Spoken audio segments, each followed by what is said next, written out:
hope everybody enjoyed their snack, got some refreshments and whatnot. We have another great, three great presentations, and we have another great one right here from the city of Dallas. We have David Gossam, who is the Director of Sustainable Development and Construction, and we have Teresa O'Donnell, the Chief Planning Officer for the city of Dallas. So let's give them a round of applause, and we'll go get started.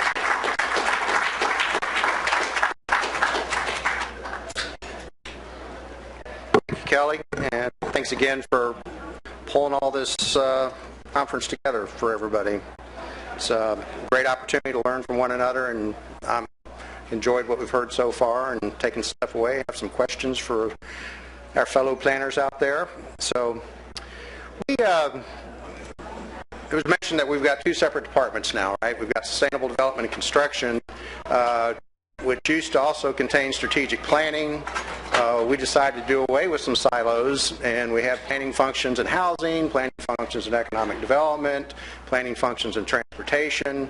So really our city manager decided to try to consolidate that effort, leave Teresa to all the easy fun stuff, and give me the day-to-day stuff. So it's worked out pretty well so far, but she was very shrewd. I think she had that choice, I'm not sure. But in terms of where we are today, in terms of our development status, if you will, we don't look dissimilar to Houston or to Fort Worth. In 2005, things were booming along. We saw a decline down to 2007. Permit activity dropped maybe 15%.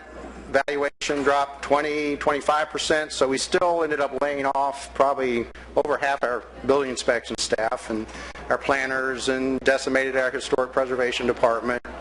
So we're still recovering from that, hiring folks back up. But keep in mind, we only lost about 15% of our number of permits, so it was a struggle there for a while, and working our way back.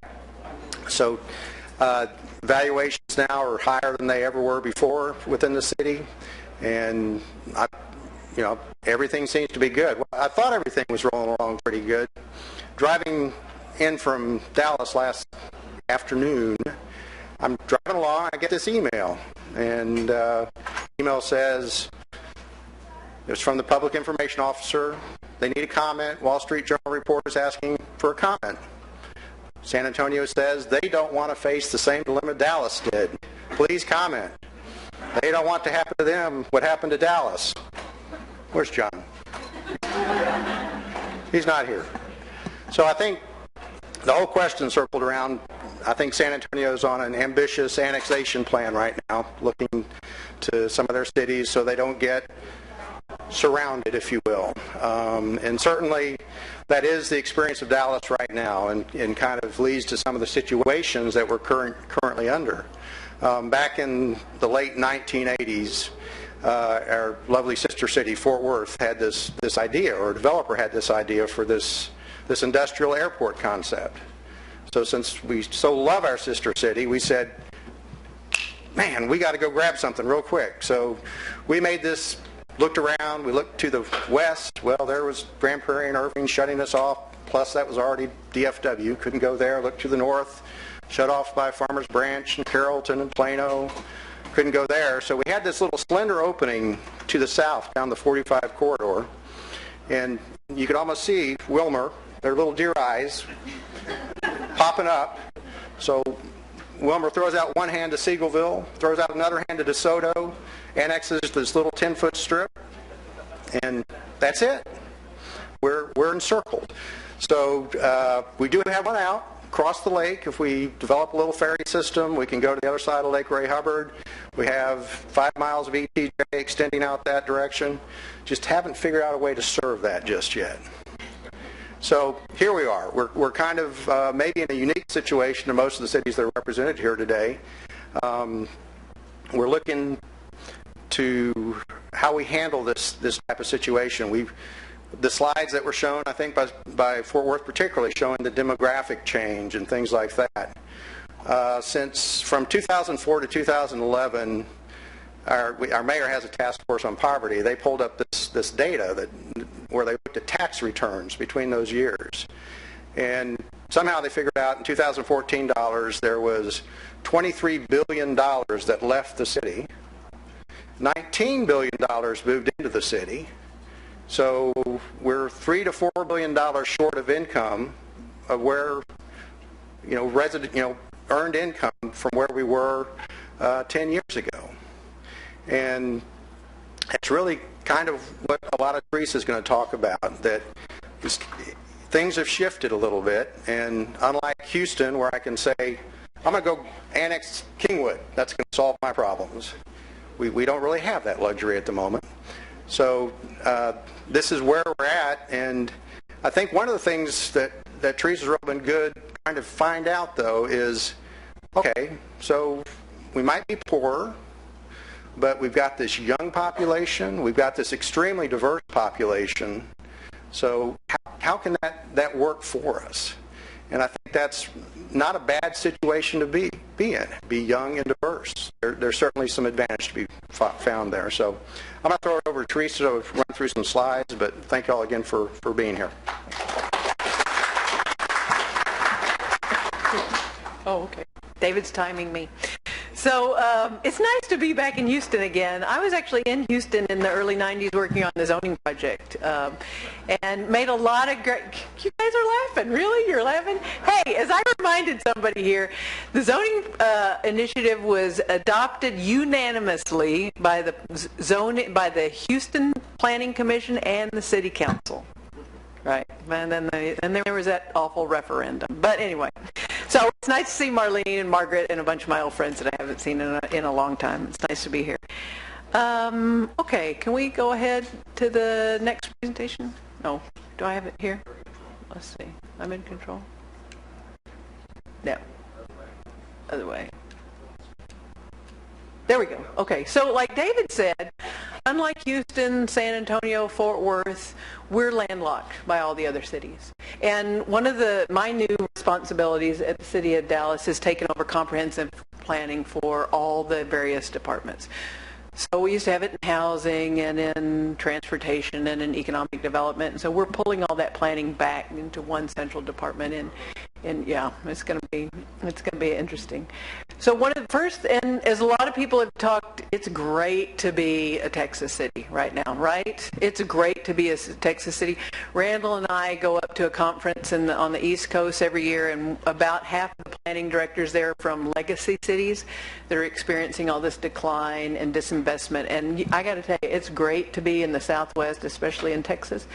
Not only in terms of raw population, but jobs. You know, the Dallas-Fort Worth Metroplex is the fourth largest metro economy in the United States. Its metro economy is bigger than Belgium. So we love being there. But as David said, we really are starting to drill down and look at what's happening in our population. So even though it's great to be in north central Texas, you can see Dallas is not doing as well in terms of incomes. We really have two different cities like Fort Worth. We have the very, very wealthy in Dallas, and we have abject poverty in Dallas. And so we're working on a housing plan right now to kind of look at that and figure out how to address some of these trends. In order to do that, we needed to look at what's happening in our region because we're not a standalone economy. Between Dallas and Fort Worth, I think there's 145 little cities. Not that Arlington's little, Bridget. You're numbered, what, 7 now? So that's cool. But we really have to look at what's happening in our region, and what, in a very growing region, we needed to ask ourselves the very tough question of what share of that growth are we now getting, and how can we compete for the segment of growth that we want. So you look at Dallas's, and we're holding steady, in terms of the region. The region's booming like crazy, and Dallas is holding very steady, but our share of growth continues to decline. So it's very important that we understand what that share is, especially in terms of wealth. We have a lot of asset poor. We have a lot of working poor in Dallas, and how can we help those people enter the middle class? That's going to be our big challenge for the next 10 years. How we help the working poor enter the middle class and become successful. The shrinking middle class in Dallas is following the national trend. Of course, we're seeing that in a lot of big cities, but it's very pronounced in Dallas. So we know that's going to be our big challenge. When you look at poverty, and we've done some, time sequences of this map, but poverty used to be concentrated in the southern sector in Dallas, and now you see pockets of poverty all over Dallas. Now, one of the interesting things about Dallas is because we're in this metro area, we still have 500,000 people a day coming into work into the city. So they might be choosing to live in Frisco and Allen and still Plano and our outlying suburbs, but we're starting to ask ourselves, we're seeing two interesting trends. One is we've got a lot of reverse commuters now. We've got a lot of baby boomers and millennials that want to be in Dallas. They want to live in Dallas, but they're commuting outside. So that kind of light blue line is people that are living in Dallas and they're commuting out.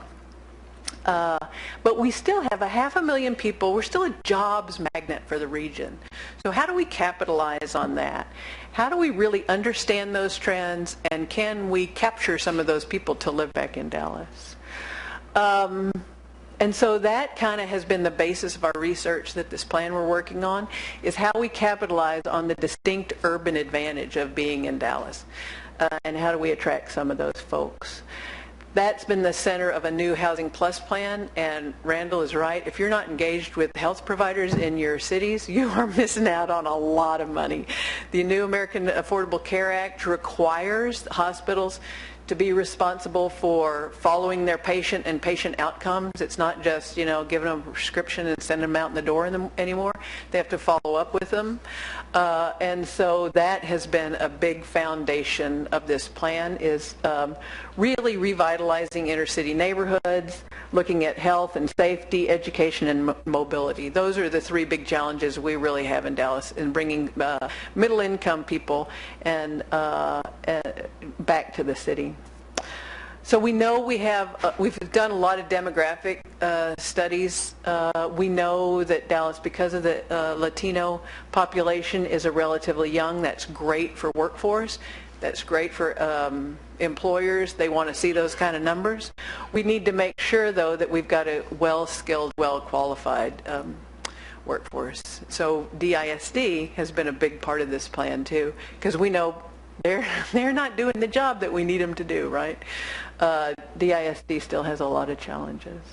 But we know Dallas is a very exciting place for especially boomers and millennials. We know the millennials are, I think Austin is ahead of us on millennials, but we've got a huge kind of millennial population, and it's become very diverse. And millennials want to live in the central city.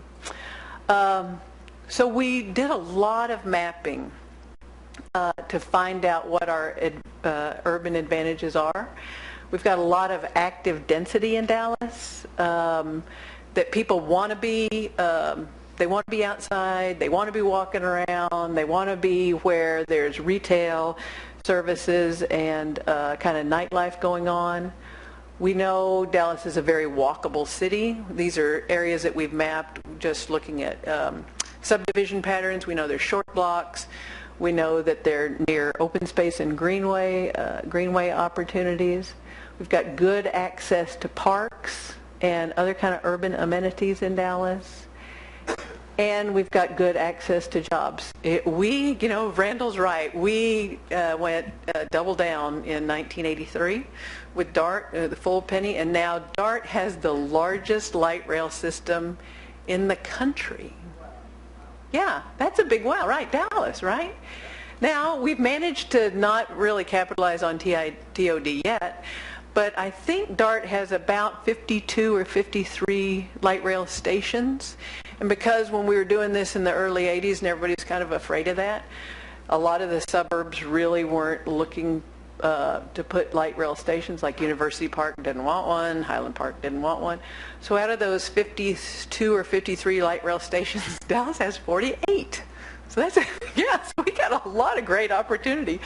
for light rail. We're even talking right now to DART. In fact, there's a meeting today to DART to put a second alignment downtown because we're actually at capacity. On the existing lines, they can't get more trains into Dallas. And so they're looking at another line that'll probably be subway. It'll be our first subway. So that'll be really cool.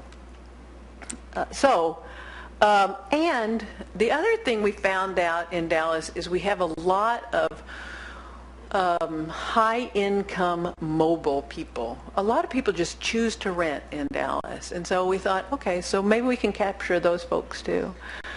So we started our typical kind of demographic study that all planners do. And you know, when you do demographics, you do basically age and gender and household income. But then we thought, no, we need to really understand these people. So we did something that marketers and retailers have been doing a long time. We went out and got the psychographic data, right? So every time you swipe your card at Starbucks or Target, they capture information about you. And the retailers have been using this for 10 years, right? To figure out where to put a Wendy's or where to put a Starbucks or where to put, you know, a CVS. They knew that. So we said, why aren't we using that stuff? Why aren't we using that? We know people want to live in Dallas. We know we haven't segmented our market enough to attract those kind of people. So let's take a look at this psychographic information and analyze the people that are here right now and who wants to be here to figure out how we can structure our new housing plan.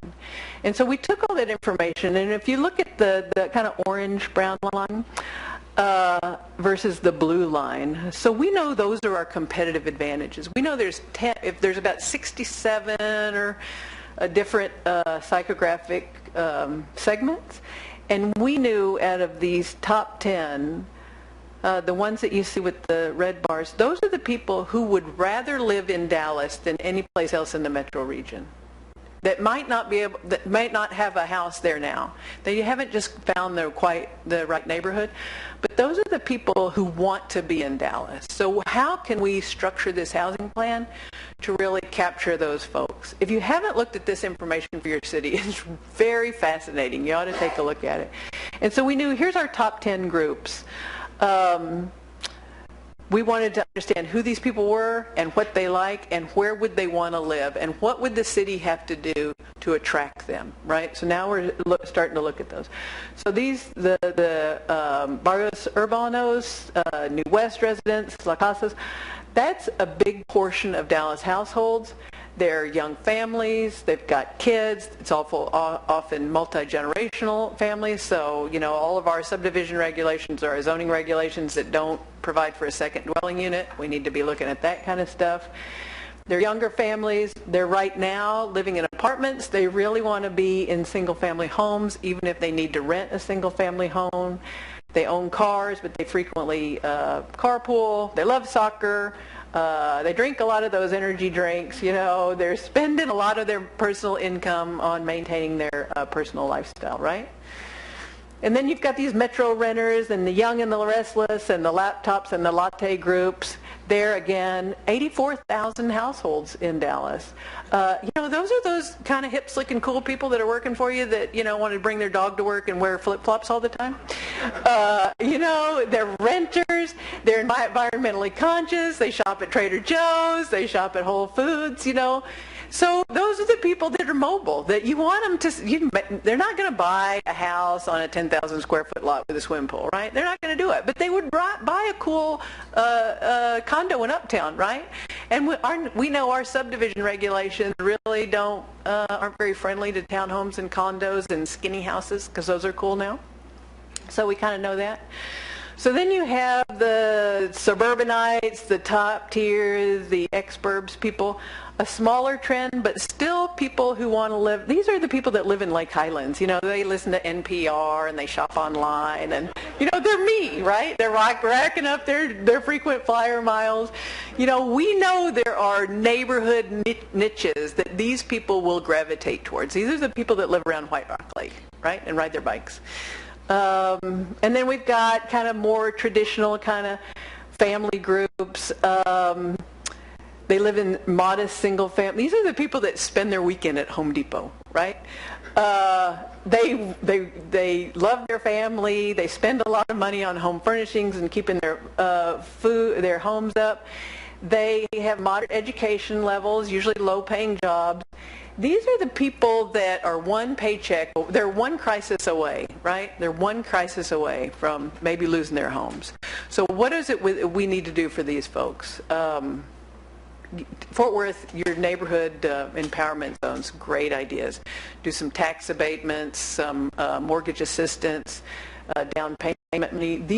Those are simple things that we could do to attract these folks. We've even mapped where these people are, and we know which area of town that we need to work on. So now we know, in East Dallas, that maybe with some down payment assistance, we can take huge areas of single-family rental and maybe turn those into home ownership. We know in down south in South Dallas near the UNT, we know there are a lot of aging baby boomers that are on fixed incomes. They own their home, but they're asset poor. So one major, the air conditioning goes out, they have a roof repaired, they're going to be in a lot of trouble. So maybe we have a minor emergency home repair. So really what we're starting to do is understand Dallas in a very different way and mapping out all our housing policies and programs in order to attract those groups. We've been working on this plan, and in the interest of full disclosure, we were in a lot of trouble with HUD, and so that was really why we started this plan.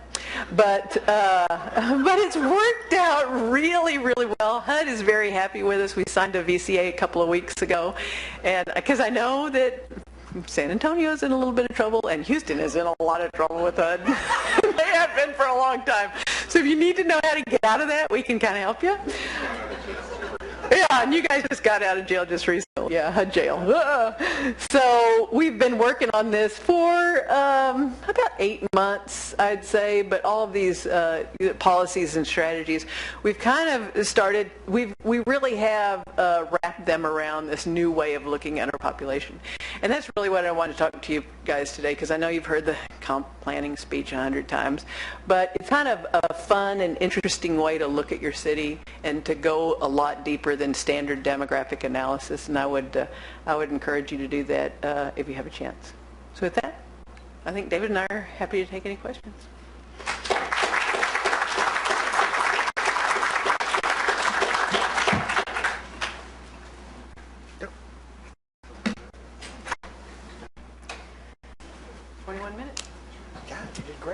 Hi, I'm just interested in what kind of consultant you hired to do that kind of work. Was it a marketing group or?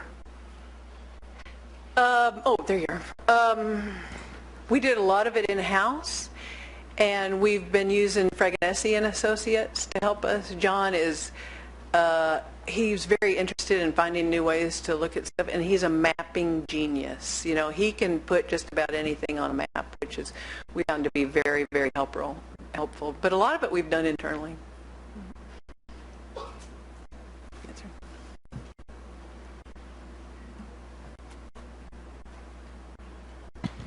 I think that's a really interesting way to look at the city. How have the neighborhoods reacted to being classified in those particular ways? Do they tend to say, yeah, you've captured us pretty well? Or do you get some mismatch? Well, I think anytime you go out to a neighborhood group, you have those people who are very unhappy with how their neighborhood is, but by God, they do not want you to change anything, right? So they're always going to be there. But what we've done with this information is we've done some additional market research. So we'll take out this kind of dog and pony show to the neighborhoods, and then we do a lot of that instant key poll, and we ask them, what kind of services would you like to see? What kind of services do you think would help in your neighborhood? Everything from sidewalk repair to down payment assistance to, and so we've been asking, and then we've been getting really good response. In fact, we just finished a round of neighborhood meetings last Saturday, and they went very, very well.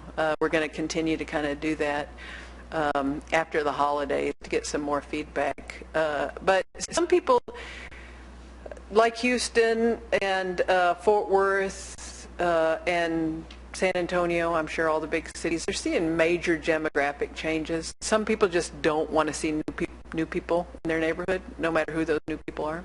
And some people embrace it.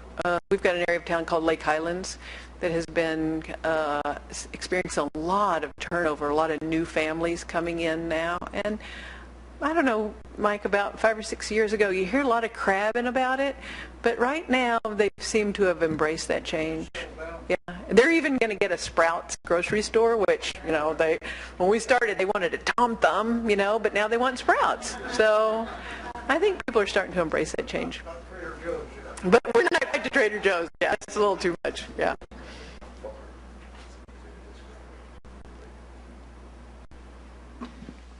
So you talked about enabling the poor. What kind of things do y'all have in mind to do that, such as maybe allowing the privatization of the transportation industry by reducing barriers to entry for private companies, creating legislation that makes it a little easier if you're not big oil? We're still fighting Uber with the rest of the big cities, yeah. You know, it's interesting that some of these models that start for hipsters, like Uber and Zipcars, we're starting to ask, well, why can't we use those for the poor? If our poor are transit dependent, which we know they are, and some people, if their car breaks down, they lose their job, right? So why can't we do a Zipcar that a Chodo is responsible for a fleet of 3 or 4 Zipcars, or the community center has Zipcars, and instead of a smart car or a what are the little ones that Pierre drive? The Mini Coopes.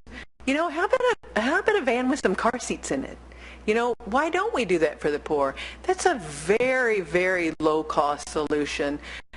In some areas in Dallas, if you're transit dependent and you have to get on a bus to go to a grocery store and get home with your kids, that's a 3-hour trip.